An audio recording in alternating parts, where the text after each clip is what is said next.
In the process of working on your dreams, you are going to incur a lot of disappointment, a lot of failure, a lot of pain, a lot of setbacks, a lot of defeats. But in the process of doing that, you will discover some things about yourself that you don't know right now. What you will realize is that you have greatness within you.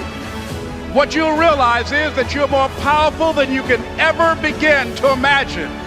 What you will realize is that you're greater than your circumstances, that you don't have to go through life being a victim. As Jack indicated, I was born in Miami, Florida, in an area called Liberty City, in an abandoned building on a hard linoleum floor with my twin brother. We were 6 weeks of age, we were adopted. When I was in 5th grade, I was identified as EMR, labeled educable, mentally retarded, put back from the 5th grade into the 4th grade, and stayed in that category until I got out of high school. I don't have any college training, but I met a high school teacher who one day changed my life. I was waiting on another student, and when he came in, he said to me, "Young man, go to the board and write what I'm about to tell you." And I said, I can't do that, sir. And he said, "Why not?" I said, "I'm not one of your students." He said, "It doesn't matter, follow my directions now." I said, "I can't do that, sir." He said, "Why not?" I said, "Because I'm educable, mentally retarded." And he came from behind his desk and he looked at me. He said, "Don't ever say that again. Someone's opinion of you does not have to become your reality."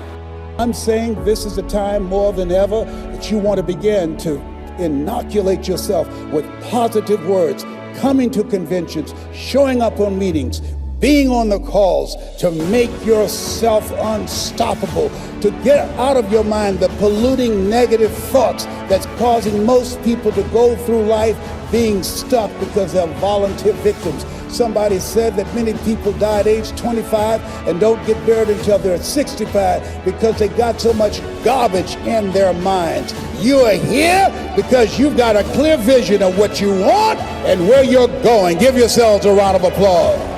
Come on, bring your energy level up. Yes, yes. You want more. You want more. You're different. You're different than everybody else. Don't worry if they don't get it. Don't try and convince people to do this business. A person convinced against their will is of the same opinion still.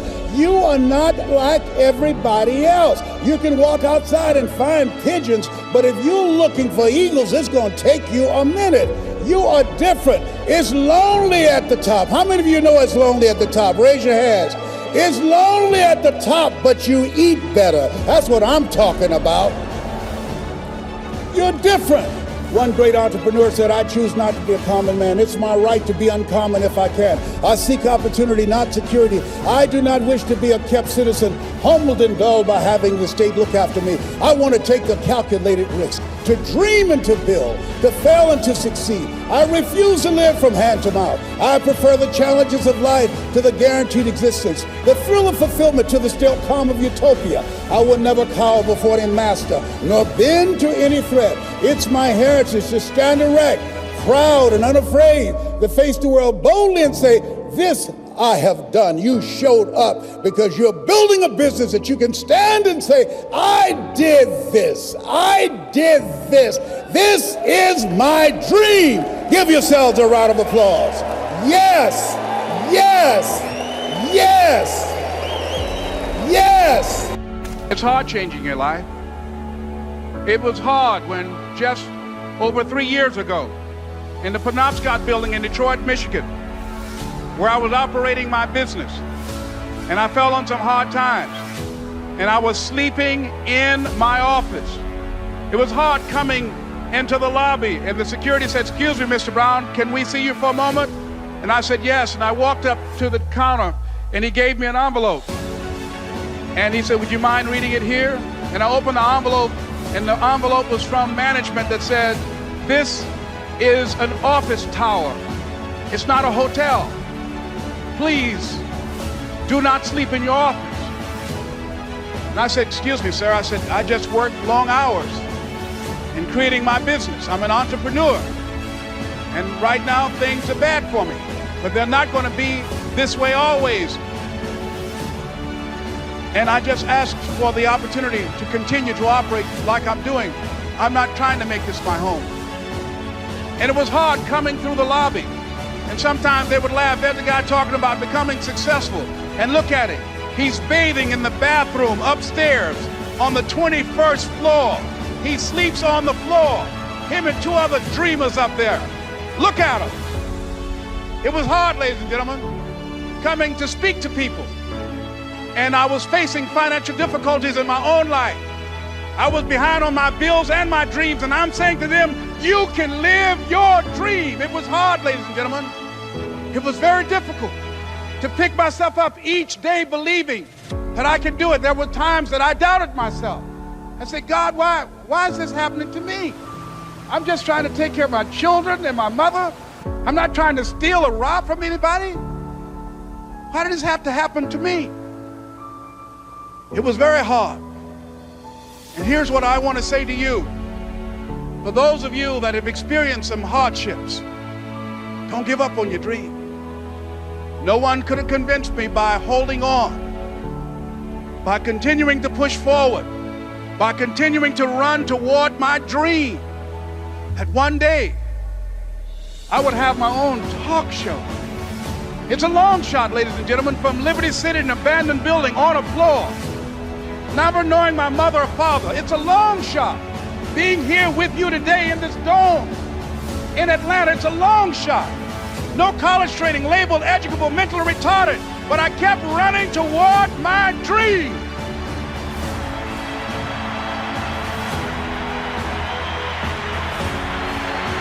Don't stop.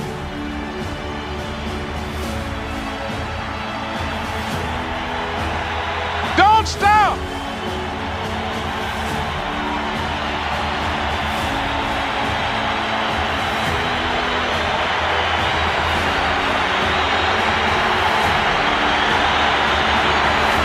Don't stop running toward your dream.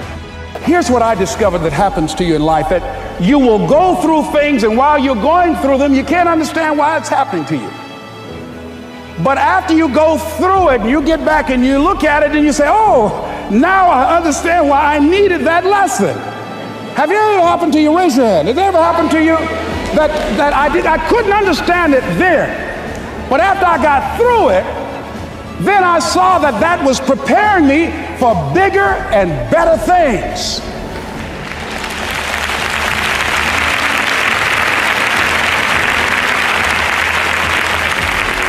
That as you go through the challenges of life and you look at it and embrace whatever comes to you, don't run from it, step toward it. Don't try and duck it like most people do.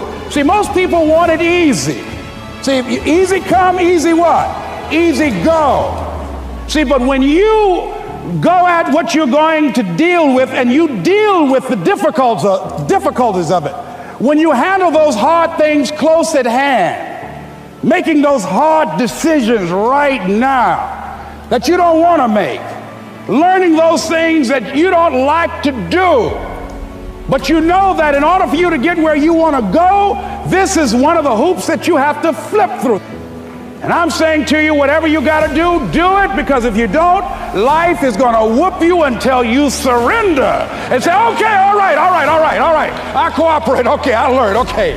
They had to wear me out a long time. So if it's hard, then do it hard. You're going to focus to develop your skills. The guy was the new owner of a baseball team that was in the basement of the league when he took it over. He went to the pitcher and he said, what is your best throw? He said, well, I got a good curveball and I've got a good fastball. And he went on talking about his different throws. He said, but tell me this, what is your best throw? He thought for a moment.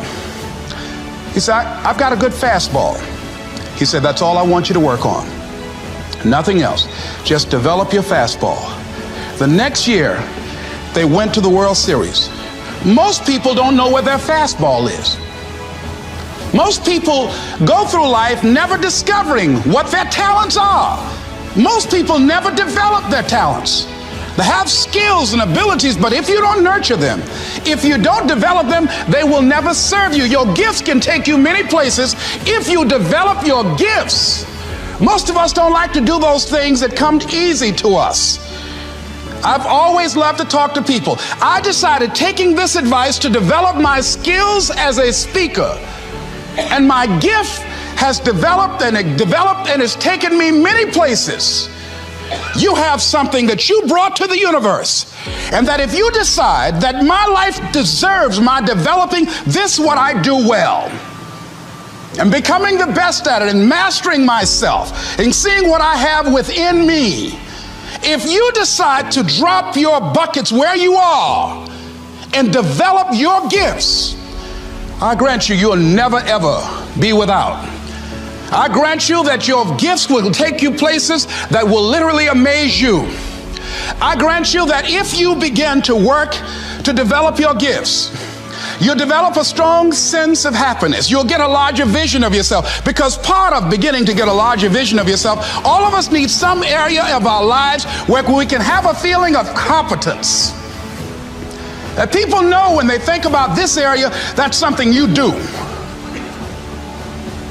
That you eat and sleep that, and that you do that, and people know it, and you know it, and you know that you know this. If you don't know anything else, you know this. Can you tell I know what I'm doing? Oh, hell no. You know this. So you've got to work on it.